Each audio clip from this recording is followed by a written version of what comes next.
Hello, children. Today we are going to see the topic that is from garrison town to the empire, the expansion of Delhi Sultanate. I hope you understand the last topic, right?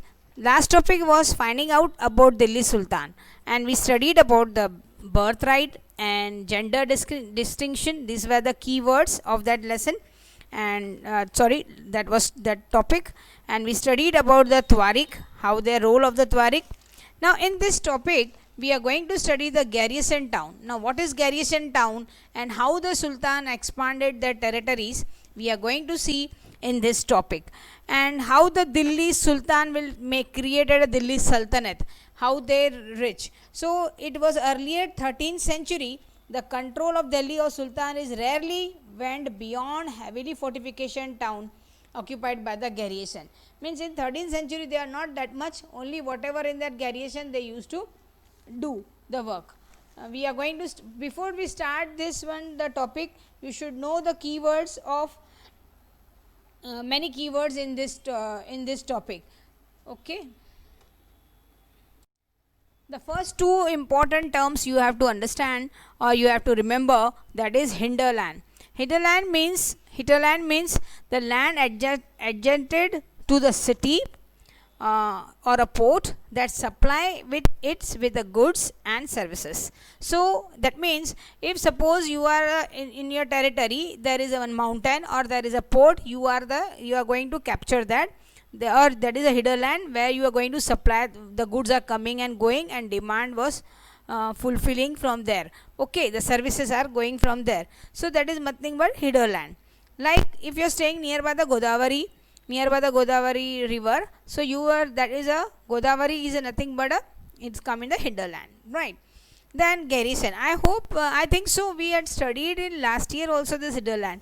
Now next point is garrison town. Now what is garrison town? Garrison town means a fortification settlement with the soldiers. The soldiers having their big armies, they fortificated their land because they had that much power. The king used to give that much power to them. They granted land to them, so they become a powerful, and for that they used to they made their fortification. And I think so you know the meaning of fortification. These two points you must remember. And there are so many new words in this topic. You can find out the new words and write down the meanings of the new words. By that you will understand the lesson you will understand the lesson perfectly. So you must know the words, meaning of the words, right? The early phase of Delhi Sultanate was limited to the fortification town. So in 13th century, the control of Delhi Sultanate was limited to fortification town. That means they have limited control up to the only fortification, whatever they had covered the town, that much occupied by their garrisons and few areas of the garrisons. But the Sultan did not control the hinterland of the cities, and where therefore they depended upon the trade or a plunder for the supplies. So what happened? The Sultan did not control the hinterland of the all cities, and only they will cover the nearby areas, where by that they will get a good trade, or they will get a tributary, or they can plunder for the supplies. Means they can snatch the supplies, whatever they are people are coming, they can snatch. उसको लूट के भी खाते थे, ऐसा दिया नहीं तो किसी ने. तो ये सारी चीज़ें भी वो उतने ही लिमिट में था उनके पास. Sultan did not control the hinterland that time. They were only, therefore they are dependent on the trade only, that much. If they covered the hinterland तो उनको ज़्यादा मिलता था और भी strong बनते थे. लेकिन कुछ kings ही, कुछ रूलर ही उतना रूल करे, बाकी के उतना hinterland पर ध्यान नहीं दिया. बाकी के आगे के जो रूलर्स थे वो बहुत चैप्टर थे. They were very clever and they had done so many things. We are going to see gradually. Then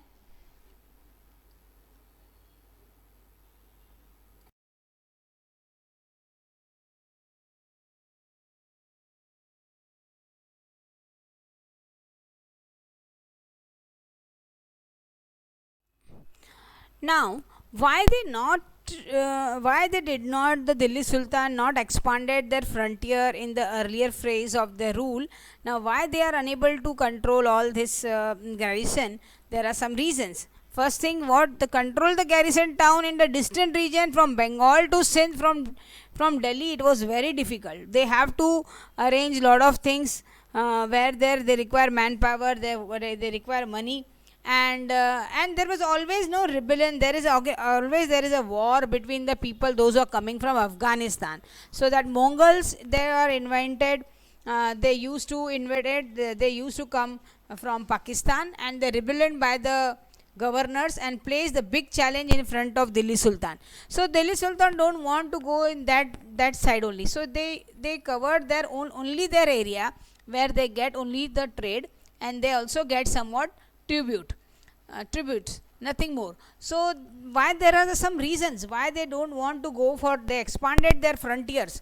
Why they don't want to expanded their frontiers means the outline, or the you can say outline, or you can say the extended boundaries, you can say boundaries of that areas. Earlier they were not doing, because it was very, very difficult for them from Delhi to go for to Sindh and Punjab. So people, the Mongols, those are Afghanistan, they used to come and they do rebellion means बगावत करना, बगावत करके fight करके उनको इतना बड़ा challenge लगा के दिल्ली सुल्तान के पास रख देते थे. So it was very difficult for Delhi sultan to go for it, right.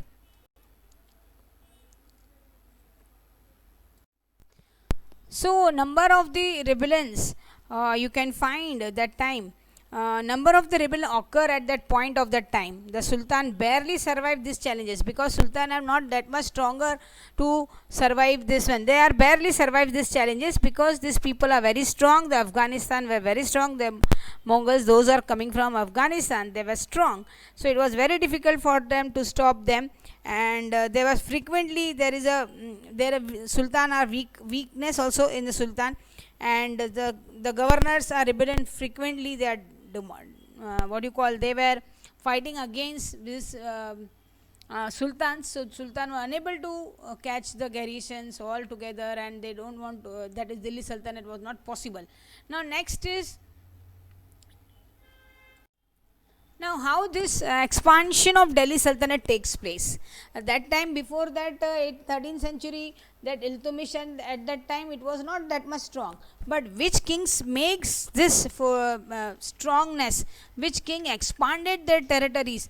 We are going to see that, right? The expansion of the Delhi Sultanate took place during the reign of Ghazuddin Balban and Alauddin Khalji and Muhammad Tughlaq. They expanded this, took place along with internal and external frontiers. We are going to see what is internal and external frontiers further.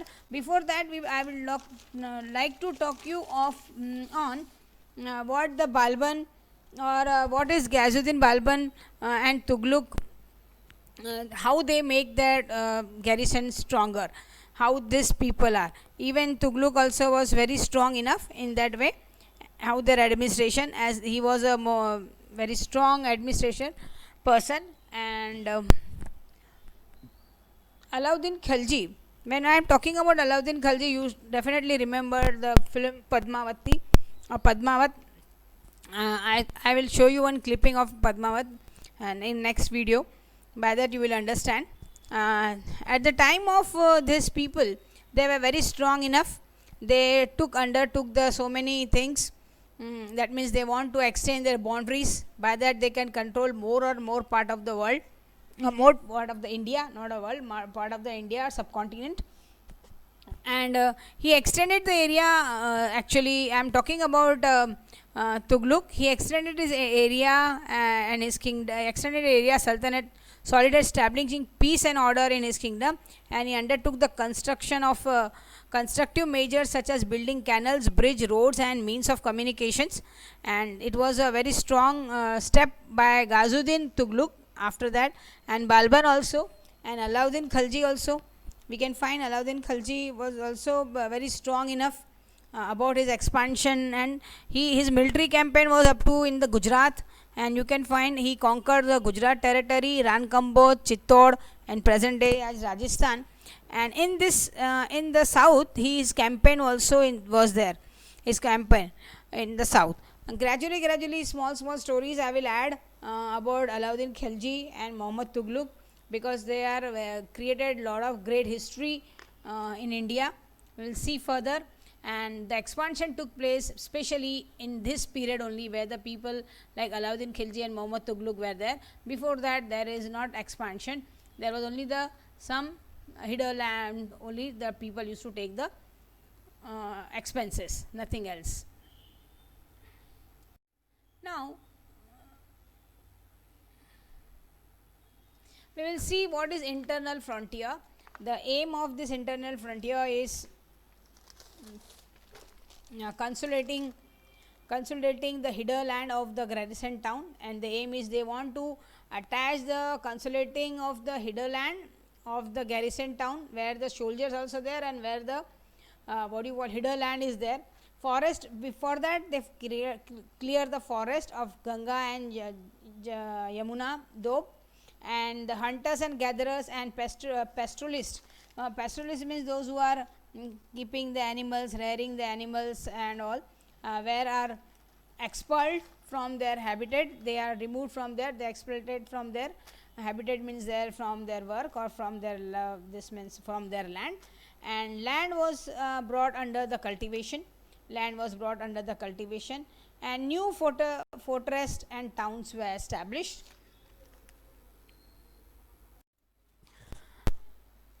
External frontier means which is outside of the area, or internal frontier means inside. So we had discussed about the internal frontier, where he is cutting out the forest and clearing the areas. That is nothing but internal frontiers, where there is nearby the towns. That is internal frontier. Where external frontiers means it is of the states. Now here this external frontier, the military expansions into the South India started under the Alauddin Khilji. Alauddin Khilji had took a great step, and he had extended his territory or extended his frontier into the southern India, where it was earlier in the north only. All the rulers were in the north, but he had taken an action and he came across to the south and South India, and started under and communicated with the Muhammad Tughlaq, and it is also communicated with the Muhammad Tughlaq. Both were against at the time. So next, and the Sultanate army captured. What they used to do in that time, when they come in the south, they find there are so many elephants. There are good elephants you can find in Tamil Nadu and Kerala and other part. So they come there, extend their frontier there, and you can find they captured the elephant, horses, even slaves they carried away, and slaves also they captured, and they carry away the precious metals, whatever they have, whatever they have there. And like this they become a stronger and stronger, and they capture many things from that. This is a second phase or a third phase of expansion. First phase of the expansion you can find in the Delhi Sultan, that is was a heavy fortification, hidden land. And second, how this territory expanded, this is second phase, and this is about the expansion of external and internal frontier. And third phase was Muhammad Tughlaq. That in third phase expansion, by the end of Muhammad Tughlaq reign, 150 years after humbled beginning, the armies of Delhi Sultan marched across the large part of the continent. They had defeated the rival enemies and seized the cities in third states. The Sultan collected the taxes from the peasantry, as well as he collected so many control all over the area, but there is control was not completed effectively the vast territory. But that was a third phase at the Muhammad Tughlaq, and second phase was at the time of you can find Muhammad Tughlaq also and Alauddin Khilji also. So there are the three phases of internal frontier. First phase, you can expansion of territories. You can find the first phase, that is the frontiers, where they had not captured many areas. Second, you had understand that they had captured the external and interior frontiers, where you, and third phase all more of the more areas. Now by this you will understand how they expanded their kingdoms, right?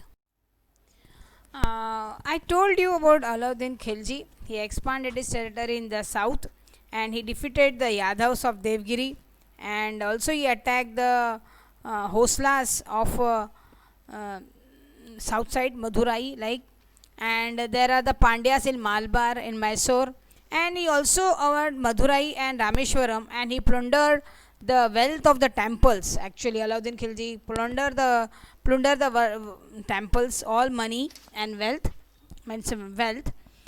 With this extension, Alauddin Khilji became a first king of Delhi Sultan to extend his kingdom up to the south of the river Narmada. Whereas you can find the Tughlaq, you will find the Tughlaq.